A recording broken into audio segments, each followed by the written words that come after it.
But welcome everyone. This is Crossroads' first workshop since July, and we are going to be talking about social media usage today with Darian Kelton from the Old Barracks. We're going to try and maybe future workshops as COVID continues to kind of have some shorter one topic workshops as opposed to some of the in-person ones that we did that covered larger topics. So Darian's going to talk today about, how small museums can really utilize social media to reach their audiences, especially now with COVID and a lot of people kind of looking for virtual experiences and working from home. So hopefully I'm sure he'll have some good info for us. I'm going to ask that everyone stay muted for the time that he's presenting. And then at the end, we can open it up for Q&A. Or, if Darian's open to it, having more of kind of a conversational layout, depending on how he's planning to present. But yeah, I'm looking forward to this. This will be great. So Darian, take it away.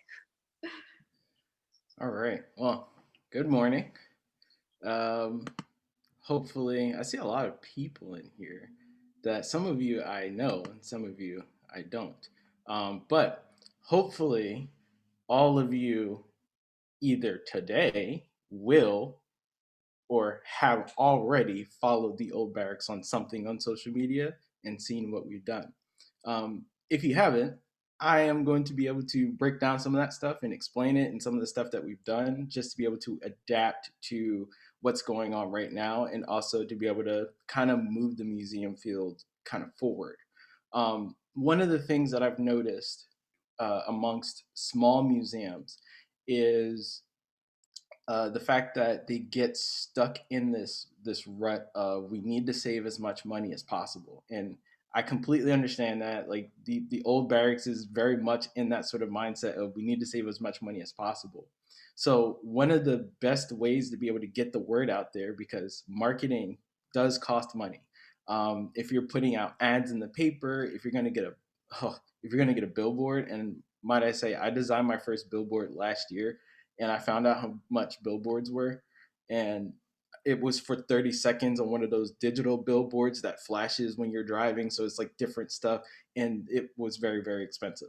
So needless to say that if you're a small museum, you're probably not doing billboards all the time. You're probably not going to be able to do super large scale print things because print things cost money. The easiest, most cost effective way to get the word out there is through social media. But one thing that I see that is a problem is we try to take, or I've seen people take their press releases for newspapers and just take those press releases and put them on social media. The reason why that doesn't work is because, well, a newspaper is print media. You read it, you distribute it, word of mouth, stuff like that. Social media doesn't work that way. I personally run a YouTube channel just for my own sanity, and I missed 2 weeks. 2 weeks in social media land is like 2 years, right? Because media moves so fast. So how do we capitalize as a small museum? How do we capitalize uh, all of this for our own sake? Well, one way that we could do that is by trying to translate what we already have into something that can be appealing to not only young individuals, but people of experience or older individuals, if you will. So you have to say, who is our target audience? And that is one of the main things I'm going to talk about today as well, and how we went about figuring that out. The other thing that you need to figure out is once you figure out your target audience, what type of content do you make? And you have to figure out what can you offer that's different than everybody else out there right now. And I'm going to let you in on some stuff that I think about when I'm going through a lot of this stuff. But before I go into a lot of that, first and foremost, I didn't actually tell you what I do at the barracks. So I am not only one of the historical interpreters at the Old Barracks, but I am also the social media coordinator now.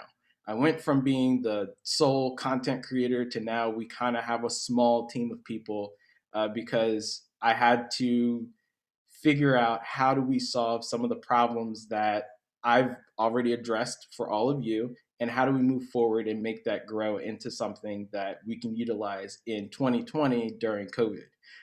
So this is this is going to be one of those really sort of intense, hang on type of rides. And I'm before I start, I want to know if anyone has any general questions about anything, and if you do, feel free to leave them in the chat because I want to make sure I answer all of those questions that you have throughout this entire thing. Um, hmm,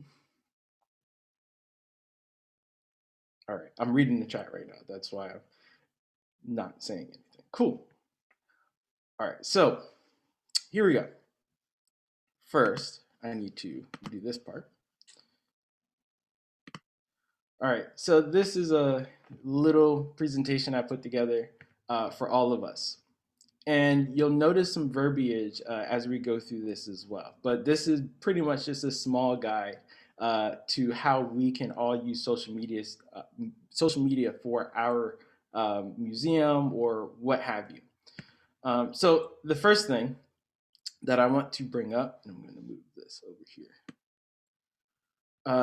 First thing I want to bring up is exactly what you see on the screen. It just says a quick note: social media is an integral part of any small business success strategy. In fact, in today's day and age, a small business cannot afford to ignore social media. Now, you notice that the word small business is in there. And that's because as museums, we are still technically businesses. Although we are nonprofit, we are still things that bring in money. We still need to pay people, et cetera, et cetera. So in this particular sense, I'm acknowledging that we are all in the same boat here. That's really what I'm doing. And if we're treating our museum as a business mindset in terms of how we go about dealing with marketing and what are some tips, how do people get to the end result that we see online, well, a lot of that has to do with observation, meaning brand observations or sign observations. Like I can't tell you, because I'm designing signs for the barracks right now for when we reopen in the spring, to do like COVID signing for outside.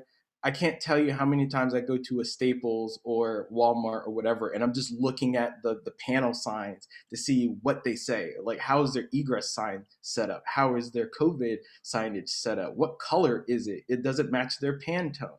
Like, these are all things that will drive me nuts, but you could just tell someone else to do this job and it could drive them nuts. But this is pretty much what I do on a day-to-day basis. So these are just a few little things that we need to keep in mind when we're talking about uh, marketing and social media. So 74% of online adults use social networking sites every day. What are general everyday social networking sites? That's things like Facebook, Twitter, Instagram. YouTube is technically a social media site. LinkedIn is social media, et cetera, et cetera, et cetera. 57% of most sales, uh, of anyone's sales, can funnel through social media. This is true. Now, for us museum folk, we're not really going to see this as a really, well, us as the barracks are not really going to see this as a really big return just because of the nature of what we are selling. And I'll get into that in a minute. I'm a little bit ahead of myself with that statistic, but hang on. 81% of consumers research online before making big purchases. That also means they research before they go on small trips. I can't tell you how many times we've gotten, hey, I found out about the old barracks through your social media or through TripAdvisor or through a Google search or Google Maps or anything like that. So SEO is really important, and I'll explain what SEO is too. So we also have to figure out how we're going to use social media as well. And that's where this slide kind of comes in. Promotion versus engagement. So a promotion is something that you'll see. You'll get those coupons in your email from Bed Bath & Beyond for 20% off, or you'll get those coupons from Walmart. Why? Because they want you to go on their website. And if you're on their website, the eyes on the website, even if you don't buy anything, you're aware of what that brand is, what that company is. So promotions extend your engagement efforts by presenting a valuable offer that's based on your customers' interests and needs. Basically, hey, anytime you mention, and I'm fairly certain all of us have some version of a smartphone. So if you mention animal crackers today, you'll probably see like 800 ads for people who make animal crackers. And that's because there are algorithms set up to show you animal crackers because you said animal crackers one time, versus what you have for engagement. Engagement is rooted in consistently sharing insight and providing value every time you connect with a customer or a person. This establishes credibility while building trust and inspiring customers to tell their friends about you. So for the moment, I'm going to stop right there because I've been blazing through this entire presentation. Now, that's a lot, but I want to go back and I want to break down some of those things that I was mentioning, especially about the statistics. So when we look at these statistics, we see that 74% of people, of adults, use social networks every day. Even things like Zoom technically are considered social networking platforms. If it is something that you can communicate with other people around the globe from one place to another, that's a social networking platform. So that means you can utilize things like TikTok, Snapchat, Facebook, LinkedIn, all these newfangled things that I even don't care that much about, but I have to know about them. All those things are leverage points for you to use to get people to know about your site, about your business, if you will. The other thing is that 57% of your sales may come from your social media account. What does that mean? Oh, and also the consumers doing research.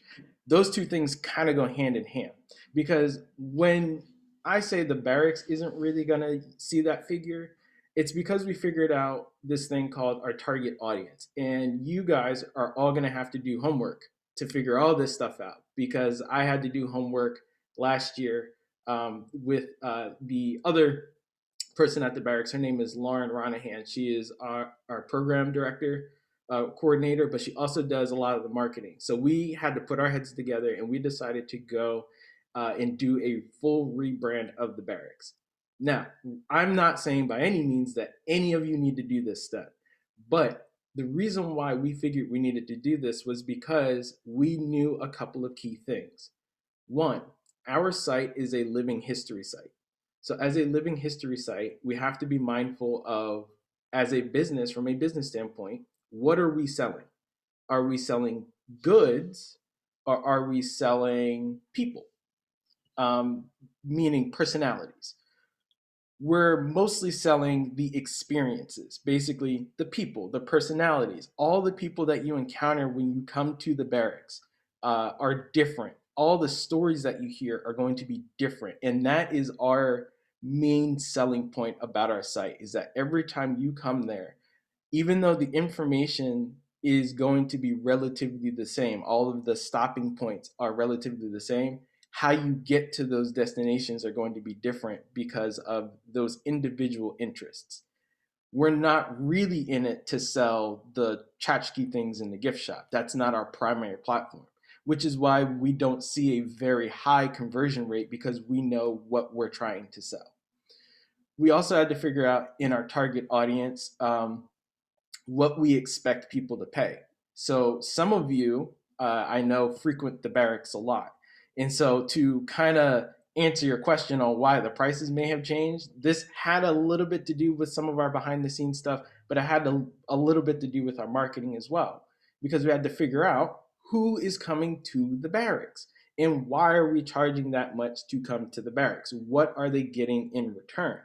Well, we realize in return, you get pretty much like an hour and a half, 2 hour experience where you get to see all these things, you meet all these people. We put all the effort into clothes and we put all the effort into the research that we do and finding people with good backgrounds. So we need to be able to not only make it affordable for everyone to be able to come to the building, but we also want to make sure that everyone that's working there is being treated and paid fairly. You know, there's that fine balance of being in the this museum professional community. And I don't have to really explain that to all of you.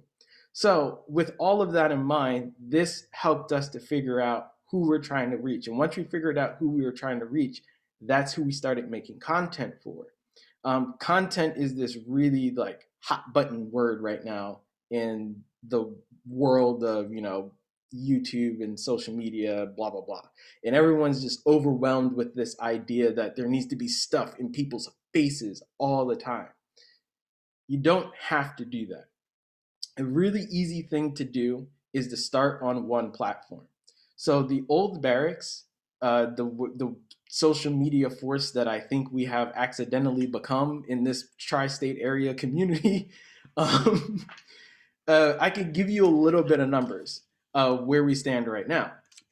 On our Facebook page, I checked before I got on here. We have 11.9 thousand likes and we have 12.5 thousand follows. What does that mean? Well, they could be impressive numbers, but we have to understand why those numbers exist. So the first one is 11.9 thousand likes. Is that active? Are people actively still doing the like part? How many times do they have to do that part? Once, twice, three? It's actually once. You only have to like something one time. And you don't even have to check the page. So does that analytic actually help you? Not really, but I mean, it's a good number that makes me feel good. And also, though, that's 11.9 thousand people that we could potentially reach to get to tell their friends about our business. You also have the followers part. So if you didn't know, there is a feature on Facebook where you can subscribe to something that you like. So you get these notifications all the time of when they might do a live stream or when they have a talk. Even some of you might have subscribed to something on Facebook for Crossroads so that you know that something like this was going to happen. That's a tool that you can use. And that also, me knowing that there are that many people following, that tells me that people care about what we talk about. So that means there's hope.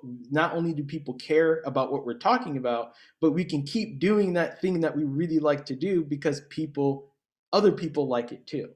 If we were creating stuff that people didn't like, if we were offering a service that people didn't like, those numbers wouldn't look that way. And so you have to pay attention to that stuff as well. Now, in addition to that, we have 2.1 thousand followers on our Instagram account. Our Instagram account doesn't have nearly as many followers as our Facebook account. Why? That's because our primary platform when we started was Facebook. Now, the reason why we started there was because that's where we knew everybody was. When we started back in, let's go all the way back to 2008 when I first started going to the barracks.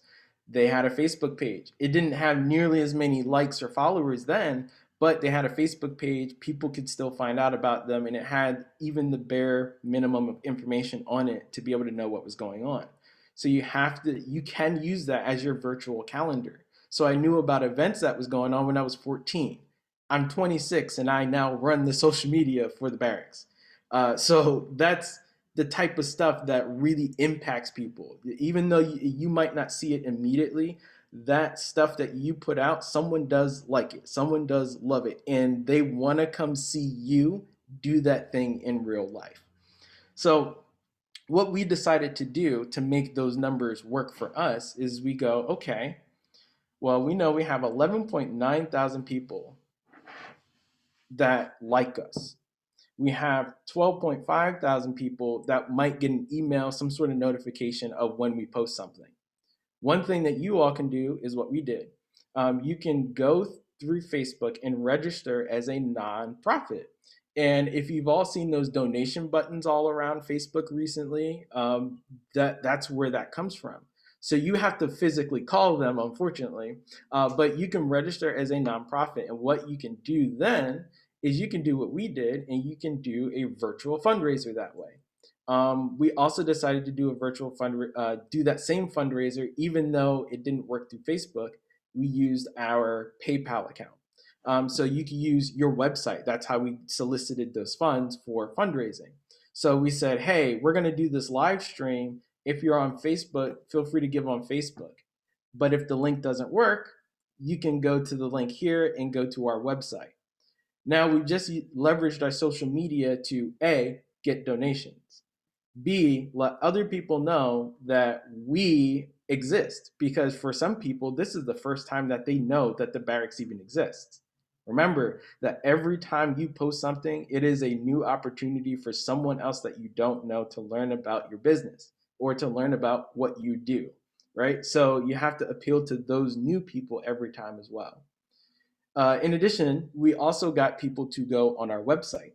So now we have eyes on our website. Who knows if people actually went directly to the donation part? They could stay around on a website for 10 minutes. I mean, if they got their reservation ahead of time, well, they already decided that they wanted to reserve. They decided that they were going to donate, and they also decided maybe they're going to look around the website and maybe buy something from the store. So now we have all of our platforms working together as part of our business. And the one big thing I really want everybody to understand is that social media is also part of your business. It's not something out in the ethos that's just separate, that's just like, oh, we're going to do fun stuff, and that stuff that doesn't matter, that we do every day, that we don't find it cool, but other people might. We'll just throw that on there. But that's something that's part of your business that if you use it correctly, you can use that to get people back through the door, which is that engagement versus promotion part.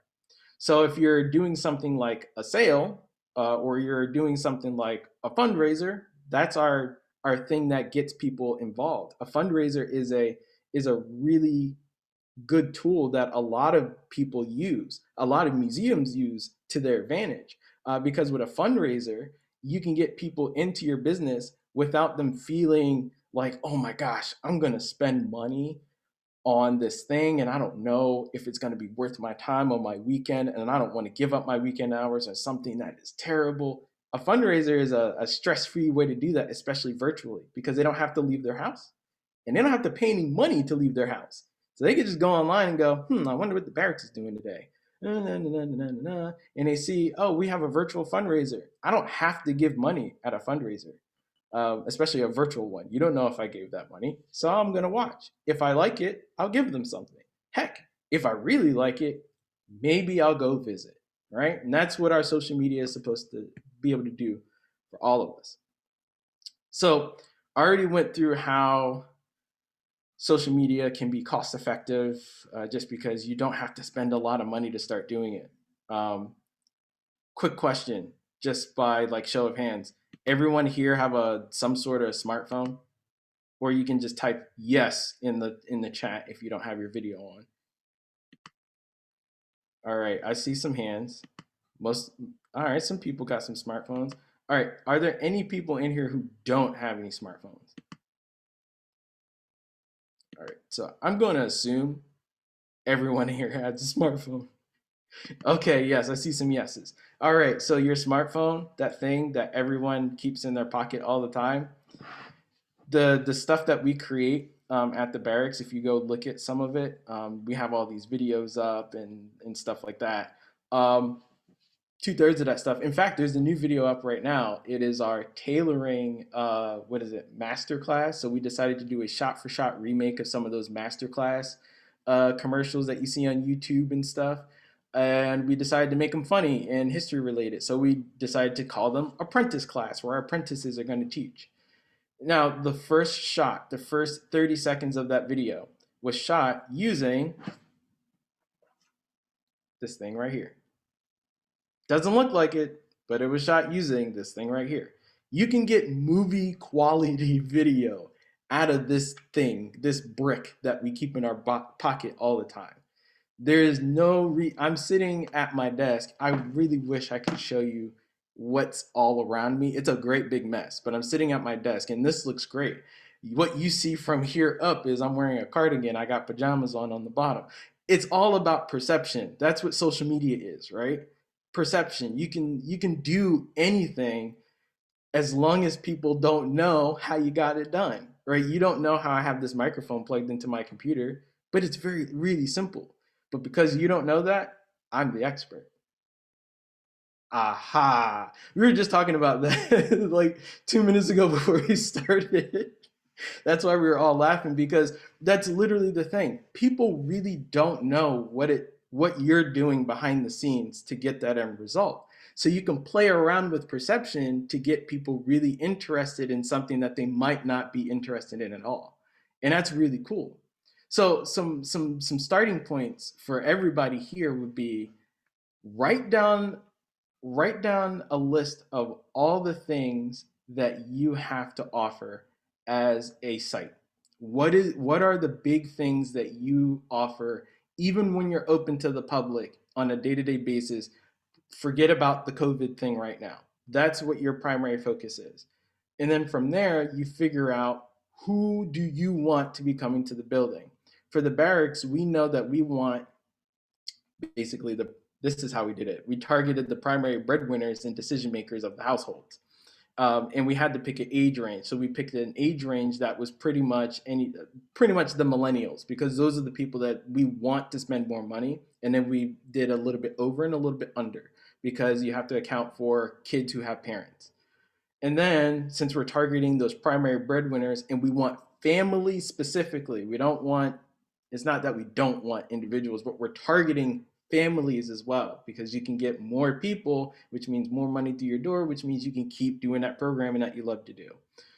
So since we're targeting families and primary breadwinners and people who are most likely going to spend money, we're targeting, let's say, middle class women between the ages of between the ages of 18 and let's say 55. Now that's a rough range. It does go around that, but that's the average. And we're targeting families. So all of our content, even though things in the 18th century like smoking pipes and shooting guns and things like that occur, if you notice on our social media, we don't have a lot of that stuff because we're family friendly, right? Even though it did exist, we're not lying if we mention it or if we do it. But if we do any of that stuff, we talk about why it's being done and provide an educational value, because our other target audience happens to be schools and teachers who also overlap in the primary breadwinner and families, because a lot of teachers also have families. Remember, they do that stuff too. So now you have these targeted goals, right? All figured out based off of what you do as a site, what you do really well. That's all of your starting points for your social media presence. And then all those things that you wish people could see. Like, for instance, one of the things that we do in our virtual programming for our school tours is, well, this allows us to take a lock of a musket because we're doing something on a computer. Whereas before it would be way back here for a school of 100 kids, and the 100th kid is standing way in the back, they can't see this lock. But now, if I had a group of 20 on a Zoom call, I can put a lock like this up to the screen. You can see everything. And that's the advantages of using social media platforms. So maybe you want to take a picture of a lock and say, this is how 18th century or 18th century technology was far more advanced than we could ever know. And instead of taking a picture of the faceplate of the lock, you take a picture of the inside of the lock that shows all the asymmetrical pieces that are on the inside, which people will never get to see. And if you didn't write that down, and if you're not going to do that, and you have anything related to musketry at your site, I gave you free content. That's a free one on me, because I'm also going to go do that for our site too, because that I just came up with that just now. And it's those little things that you don't think matter that make the biggest impact on your social media presence. Whew, that was a lot. There's a lot rattling around up here. Darian, can I ask you about one specific thing that I know the barracks does, and it's something I personally really enjoy. And I think this is probably more on the Instagram end, but the kind of goofy videos of staff, even though they are dressed as reenactors, they, the videos that kind of remind your viewers that you're just normal, regular, everyday people. I think that's kind of a really unique avenue that you guys have taken with some of your content. Oh yeah, and that's the thing that I'm not even gonna lie to any of you. I wish I could see all your faces. I'm not even gonna lie to any of you. There have been so many arguments between me and other people on staff about what stuff is allowed to go up on our social media. Now, as I just told you, we have target audiences. We know what we already have an idea of what our content should look like. So, if we are selling people and experiences, that means the everyday experiences count as well, because not only are we these first person characters only sometimes, we spend most of our time in the museum being us, third person characters talking about history. So we have decided to use some of our platforms for behind the scenes stuff. So for those of you that might use Facebook a lot, there is a new feature on there called Stories. That is not a new feature. It is just one that is taken from Instagram. And by the way, if any of you are looking to start a platform, I suggest Facebook. Why? Facebook owns Instagram. That's the reason. The two heavy hitters right now in the social media realm are Facebook and Instagram. And then you also have the other side of social media, which is in the Google suite. And that social media platform would be YouTube, right? So all of those platforms can be leveraged and they all have their own individual sort of small communities that you can create to show behind the scenes content. So for Instagram and Facebook, we put some of that stuff in our stories. Now, a lot of people, and then here's where some of the arguments come. Stories only last on the platform for 24 hours. That's it. Stories are 15 seconds long per video. I have decided to make my stories on my personal account these cinematic experiences that go through several 15-second sort of clips. However, one, that's a lot of work. It takes me an hour to do that. But that's an hour of my personal free time. And when time is money and I'm on the clock, I don't have an hour to waste on something like that. However, we can utilize that in terms of something of creating like FOMO, fear of missing out, if you don't know what FOMO is. So if you create FOMO, or basically these experiences of stuff that's happening today, right now, that we're doing that you're not here to see, then that's the stuff that also helps get people through the door. In addition, since we are all individuals, we can all put our own personal spin on all these things. So we've decided to basically give all the interpreters the login to our Instagram account, which sounds like a terrible idea. And I also think this is a sketchy idea. But because everybody is on the same page about our brand, and this helped with our rebrand and having to pitch it to the entire staff.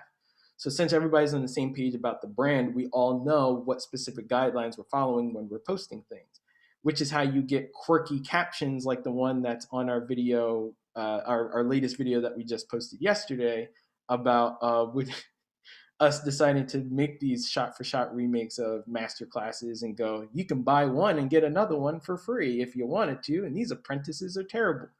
Because of our brand awareness within the museum, we can do things like that. We can kind of push the envelope and reach those different audiences because of that. So everybody in your organization has to be on the same page so that the arguments that we were having, you guys don't have to have.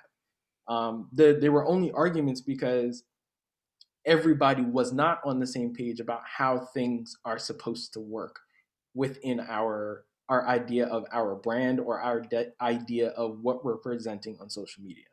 So, first thing, figure out who your target audience is. When you figure out your target audience, figure out what things you guys offer at your sites, at your places that's unique, and how you can mend your or how you can put your target audience and the things that you offer together and create content that brings those people to your museum and also entertains those folks. Because also COVID is running rampant all over the world. People want to be entertained, right? They want to feel good. So it's okay to post something funny, even though we are educational institutions. Learning history is not always boring. It can be very fun and very funny because people are very complex beings. Just like we are, they were then too. Let's have fun with it. Do you all have any questions? I have a couple private ones. One is, in addition to using a cell phone, what kind of equipment could sites buy that would help? Less expensive cameras, ring lights, etc. Any suggestions for things other than an iPhone?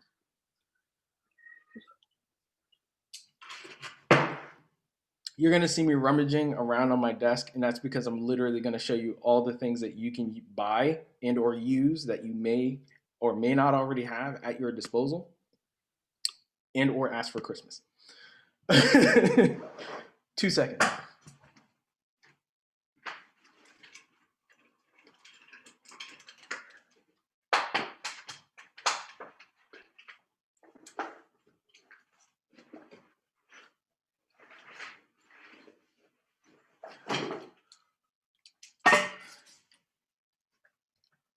All right.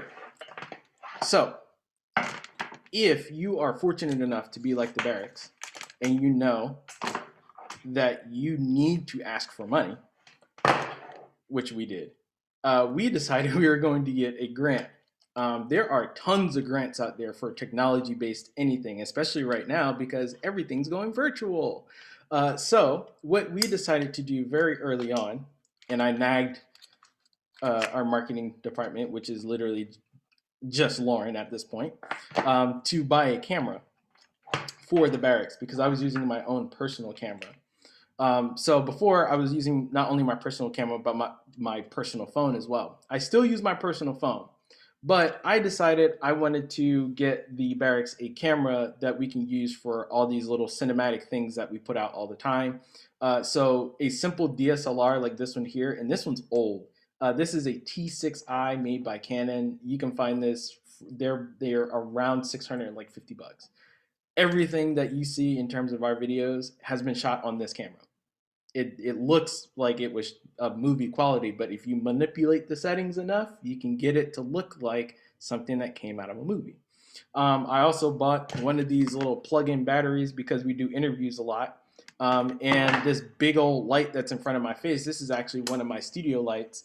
This is actually not a light in my house, right? So finally adjusted that, but so these are little things that you can buy and they're fairly inexpensive. The biggest cost would be something like this. And I say if you would get a camera like this is a DSLR or even a mirrorless camera, I would suggest getting a microphone that sits on top of it, like this one here. So you can actually, do interviews without having street noise, which is the big problem that we have at the Barracks. Since we're right next to a very busy street, we kind of needed this stuff because we need to make sure that if we're going to make something timeless, like for our virtual programming, we did a virtual musket demo. So something timeless would be you're transporting the viewer into the 18th century. They don't have cars. So how do you get rid of car noise if you have audio from the camera and that's the only audio you have? You have to control it. So some sort of microphone would be helpful if you do this. However, not everybody's gonna want to go out and get this, and not everybody knows how to work this as well as I do. I do this in my free time, so I am kind of a guru with this thing. So the Barracks is lucky. Instead, if you want to use your phone, they make little lapel mics that you can clip onto your shirt, and you can actually clip that or plug that into the bottom of your phone. So it's got a microphone output, and you can get this cool little thing.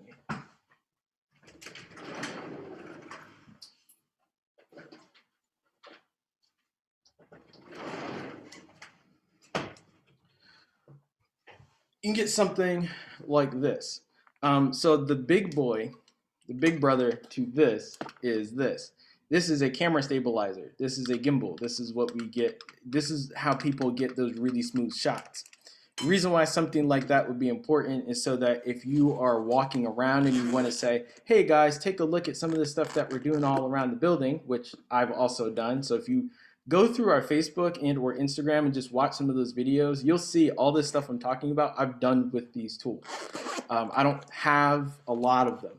So what this is a gimbal for my phone, and it folds up nicely but it basically stabilizes. So now if you can't buy one of these, it's not a problem. You can get one of these, you put your phone in here, and it'll automatically stabilize itself, and you can just send that stuff wherever you need it to go. The best thing about working on your phone is that you can straight up just upload straight to the platform. I will say, if you have someone with some nimble fingers and not fat digits like I have, try to get some people who can use some apps. One app I really, really, really recommend is called Splice. Like we're gonna splice together some wires or something like that. And what it is a place where you can edit video. So you can put text over the video, and it's very, very, very user friendly. Because the barracks also has the Adobe suite for things like Photoshop and Lightroom, because we edit our photos in-house. We also do all of our video in-house, so I have Premiere on my computer. But also, they give you other free stuff in the Adobe suite. And I was just looking at this the other day. Another tool that you can use is something called Adobe Spark. Adobe Spark lets you create a brand kit on your computer, and then you can use that on its digital app as well. So that means if someone in your office decided to set it up, as long as the person who's down, so for us, our office and our building are in two separate locations. So for us people down in the museum, if I wanted to upload something and want to use all of our branded colors, I don't have to worry about uploading all those colors individually. It's already there. I just got to make the thing and post. Done. So these are a couple different things. They're all free. Also, really, really big one for people that are not graphic designers like myself. All of our graphics are not created by a graphic designer. We only just got someone who's really good at that stuff. But we use this thing called Canva, Canva. If you call them, they are a Canadian based company. You can go on their website, you can fill out this form, you go all the way down to the bottom. There's a form for nonprofits. You can get the premium version of Canva, which is an internet based graphic design tool, for free for nonprofits. For free for nonprofits. One more time. For free for nonprofits. What can you do in there, Darian? Well, I'll tell you. You can use it like Photoshop. You can take out backgrounds without having to key out a person. It just does it for you. It has tons of templates. We had a COVID-19 announcement report thing. Did you know Canva already had something made up for us to be able to do that? All I had to do was type in the words and post it, and it was done. 2 seconds. All of our Facebook banners, all of our YouTube banners, thumbnails, all of that stuff, website designs, infographics, all of that, videos, you can do on Canva for free. So do it. I suggest that's an easy place to start. Just mess around with it, do a lot, make weird stuff so you know how it works. And then once you figure it out, that's what I did for 20 minutes. I just made some weird stuff just to figure out how all the shapes and stuff works. And then you can hit the ground running because they've got templates out the wazoo. All you need to do is change the colors and probably add your site name and post it, and voila, you've got something that looks like it took 3 hours to make and it only took you 10 seconds. Get that. Because those are, with all of those free tools put together, you can create anything. But the purpose of creating stuff is to drive people back to your business. So the better the stuff looks, the more people want to give. The better the stuff sounds, the more people want to go, because they associate, what you get, what you pay for, what you get. I'm very much that sound believer. If you did not take the time, if you're a business and you did not take the bare minimum time of just making something look half decent. If you had a video that was shot on your phone and I knew that, I'll forgive that, but try to make it look okay. Amy, you're where you are right now. If you can see Amy's frame, You see her background, and also Roseanne, wherever you are, I want to see your background too. I want to let you guys know some stuff. See Amy's frame right there in the background. You see the little lights, they're not too bright. She's got some stuff hanging on the wall, there's some stuff to the side of her, and she's got fairly nice lighting. I can't hear anything she's saying, and I already want to watch and learn about what she needs to say. If you look at Roseanne's background, I don't know what she's going to talk about, but she's in the center of the frame. She's got on a nice bright color. She's popping herself out from the background. We've got books in the back, so maybe I might learn something. But you can get an idea of what she might talk about based on what's in the background. Janice's background, she's got a big old expensive bookcase in the background with a lot of stuff on it. She looks professional. She looks like she's ready to go. Even Sally's background, that's great. The stained glass in the back, you're backlit, you got the nice little light on the side. Paul over there, you got the New Jersey flag in the background. Now, Paul, I want everybody to look at Paul's frame. Paul does not have, on my end, does not have the best camera on here. Paul looks like it looks like you're sitting in a couch in your living room and you decided to throw up the flag because you needed a nice background. I know that because that's what I'm trained to look at, right? I'm training all of you to look at that stuff right now. But the fact that Paul took the effort to try to make, I don't know what's behind that flag. He could have, 8,000 ferrets back there that are all going crazy in cages. And we would never know because he took the literal time just to put that little flag back there so we would know that he thought about his background. He gave it thought. That's the only thing people care about in social media world. If you give it thought and it looks like you put the time in, people will care, right? Even Tom decided to change his background completely. I don't know where he is, but I know he might be talking about that thing in the background there, or he's from that organization, right? Just taking the time to do those simple things, making sure you have okay audio, making sure you can be seen, making sure you're well lit so people can see what you're talking about, right? Those little details, those are very little details that go a very long way in the world of social media. You can use all of these things in literally anything you do that has to do with social media, whether it be making a graphic, taking a picture, or even making a video. So all of those things that we just talked about just now, even the practical ones I was talking about, all these backgrounds, you can use that stuff. Any other question? I know that was a long answer. Yeah, I'll ask. My name's Paul, with my beautiful flag here from the Wallace House and Old Dutch Parsonage in Somerville. I'll ask a general and then like specific to us, as people in New Jersey. So in general, I was just wondering, like I do a lot of, like I try to, since I have a small following, I share a lot from other pages, and there's so much good online stuff right now. Is that useful? Does that kind of bring me into the, even if minimally, into like the algorithmic conversation? And should I be thinking about particular times of day more seriously, or maybe that depends, as you're saying, on the target audience. That's something I need to do. And then for the specific question, what as Revolutionary War in New Jersey, should I be doing to cross brand with the Crossroads kind of thing, and with all the other revolutionary, sometimes I'll throw a hashtag revolutionary NJ if it seems particularly New Jersey relevant.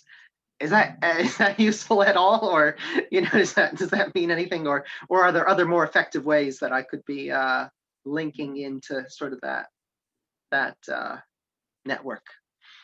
Thanks, because I know there's a whole bunch of very small little New Jersey sites. So how can we kind of maybe How do we link them? Together to a more critical mass? Yeah. Aha. Yep. So I was actually writing down your questions so I can answer them coherently. And thank you for vindicating my flag whenever I have my online meetings with my coworkers. Yes, this is my At least you my try. very low temp, but yes. It's very bare minimum effort. You know what I mean? It was just that was the point of. I will quote that bare minimum. Yes, but thank bare you. minimum effort. All right. So you said that you share other people's content, and that's actually really good. Sharing other people's stuff is good because that is a good way to cross promote brands. For instance, what I failed to do, I'm going to blame myself, right? I knew that this was happening. I got the email about this, but what did I fail to do? I failed to cross promote this particular event on our social media. I will take the hit. I'm sorry, Janice. I'm sorry, Sue. I'm sorry, Amy. That is my bad. I got caught up with some other stuff. It's not really an excuse, but that's what happened. But that is a good way to get other people to know about other things. Because for us, particularly, a good example is for the barracks is if we share something that the Washington's Crossing posted, Washington's Crossing State Park on the Pennsylvania side. We'll repost something like that, maybe because it's leading up to an event that we're gonna have. So they do the crossing every year. If they were doing the crossing this year, we would repost that and say, "Hey guys, go check that out," with also in hopes of them saying, "Hey guys, go check out the Battle of Trenton on the Saturday after Christmas." And what that also does is you can flip other people's content to work for you as well. Remember to give credit. Always remember to give credit. But let's say I reposted that and they were crossing the Delaware. I don't necessarily have to use their caption. I can say, I could take that. It was like, well, we see that they're preparing to cross the Delaware, but to go where? Find out the weekend after Christmas.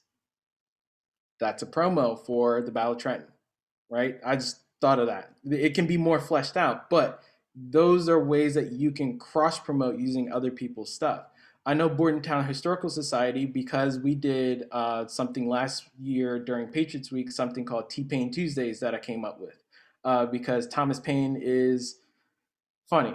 And well, also his rhetoric is relative to New Jersey because I also live in Bordentown.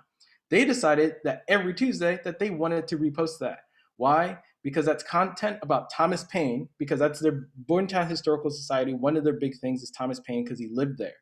So they don't have to create content on a weekly basis because I did it for them. Look at that. Sometimes the work's already done for you, right? So that's also a really good thing.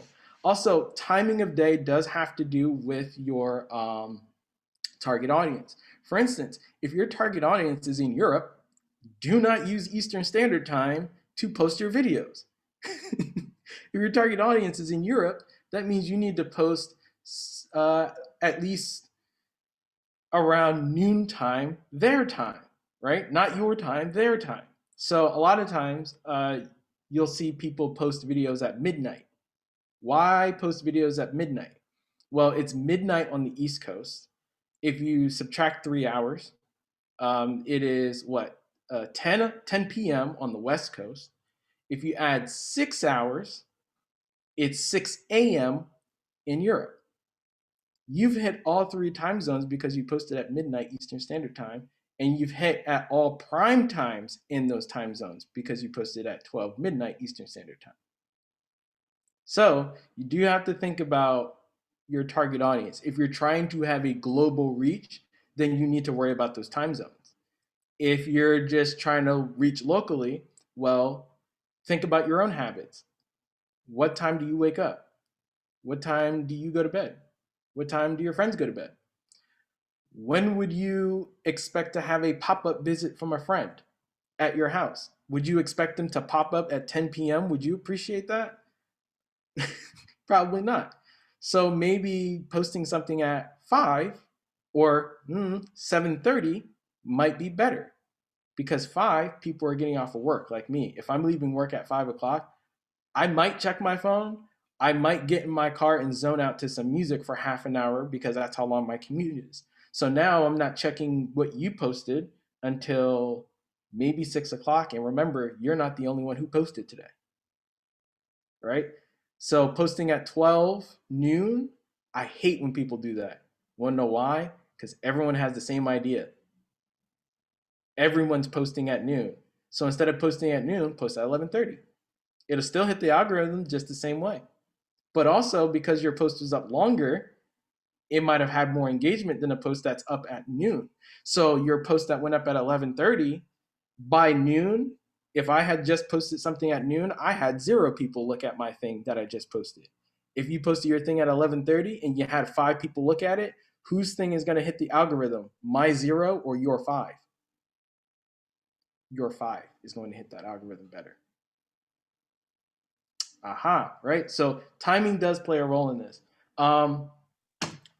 And also, we already talked about cross promoting, but there's something that you can do on Facebook as well. If you run a Facebook pages or a business account or whatever for Facebook where it doesn't look like normal Facebook when you're running your site, there's something on there when you're making events and posting where you can cross brand, but you have to talk to those other people that you're cross branding with. So I know, I think I reached out to one of those people at the top of my screen that's in Crossroads, because we were hosting events on our page, but also Crossroads wanted to promote those events. And an easier way to do that is to just let them also co-host that event with you, especially if they're sponsoring it because they give us money. But you want to let them co-host the event as well so that they can cross promote it, but also it'll come up on their calendar naturally just because you posted something in there. Also, if you want to be found in the algorithm, here are some quick tips that you can apply right here, right now, today. You on Instagram, you can use up to 30 hashtags, 30. So my advice is use your location as hashtags, use your topic as a hashtag, use your site's name as a hashtag or your name if you are the person. And you can come up with different versions of those hashtags. So for the old barracks, let me pull up my phone. I actually have it saved in a note in my phone. Also, make sure if you're going to go this route of saving hashtags as a note or something that you can copy and paste, which I also recommend, so you don't have to do this every single time. Make sure you change out the hashtags I think it's every 3 days, because the algorithm starts to pick up that you're using the same hashtags all the time. And then it will stop promoting that post.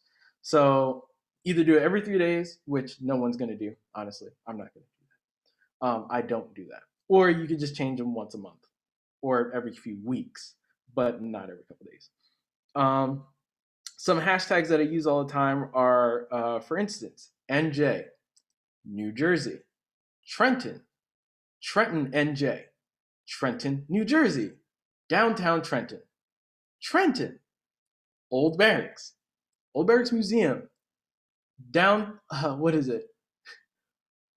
Living History site, 609, all those things are all the same area, right? So my location, those are all hashtags for just where I am. I didn't even get into Old Barracks yet, right? But my business is Old Barracks Museum. We do living history site. We are an 18th century site, so 18th century, 18th century costuming, 18th century history, 18th century, you name it. Anything that's relevant to what you are, it's a hashtag. But you only got 30 spaces, so good luck. But if you see that there is a hashtag that comes up with like 10,000 hits, I mean, use it, but also look at those other ones that have maybe only 3,000 or 500, because those people are more apt to actually check that hashtag. Because remember, hashtags are like using Google. It's a database, right? You're telling the database to associate your content with these things. That's what hashtags are, right? They're not arbitrary. They're actually for looking up things.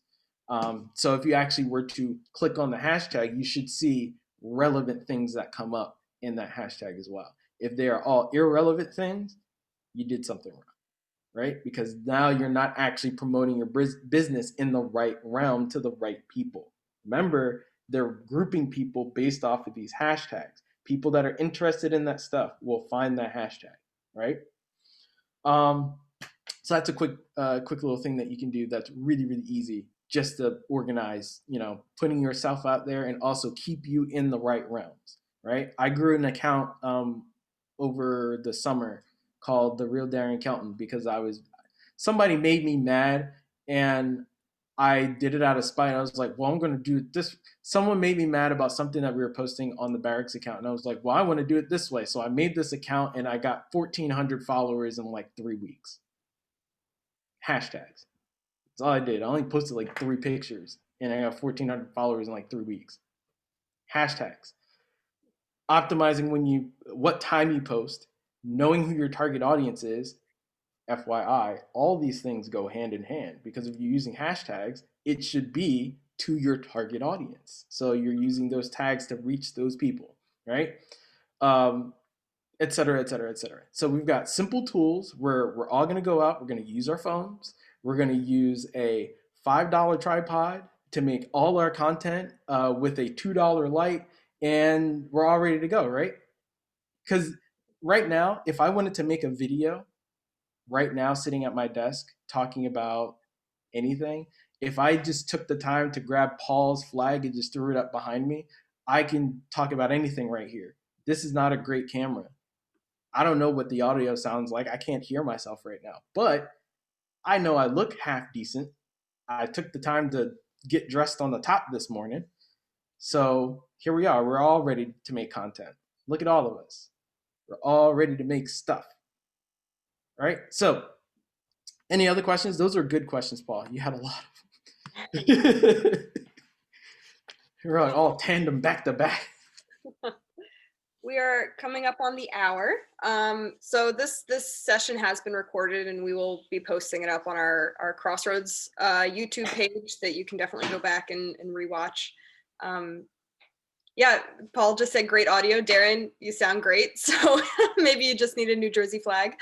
I want to thank everyone. I see a couple people have hopped off early, but I want to thank everyone for coming and listening to the great stuff that we just heard.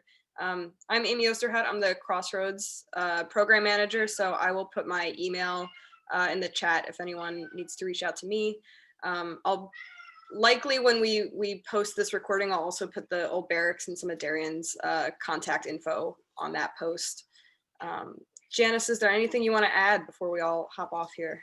Just wanted to say that some of our virtual workshops are made possible in part from the Roma Bank Foundation. So we really appreciate that support, as well as obviously the National Park Service support.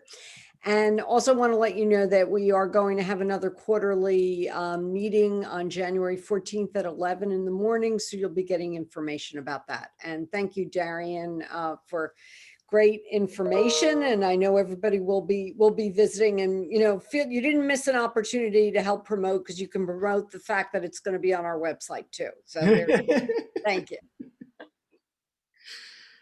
All right, thank you. Well, Tom, thank you for sending your website, and I hope you all have a great holiday season if we don't talk to any of you sooner. I do want to say one thing. Yeah. Also, we did talk about this before with the cross promoting, but just know that if any of you get my email and you reach out to me or anyone in the barracks and you say, we want to work on something, or I had an idea about this thing that we might be able to do together, the door is wide open, because that means less work that I have to do by myself. It's always good to know. I'm to work with other people, right? Let's make some stuff. All right. Cool. Thank you, everyone. Have a good one.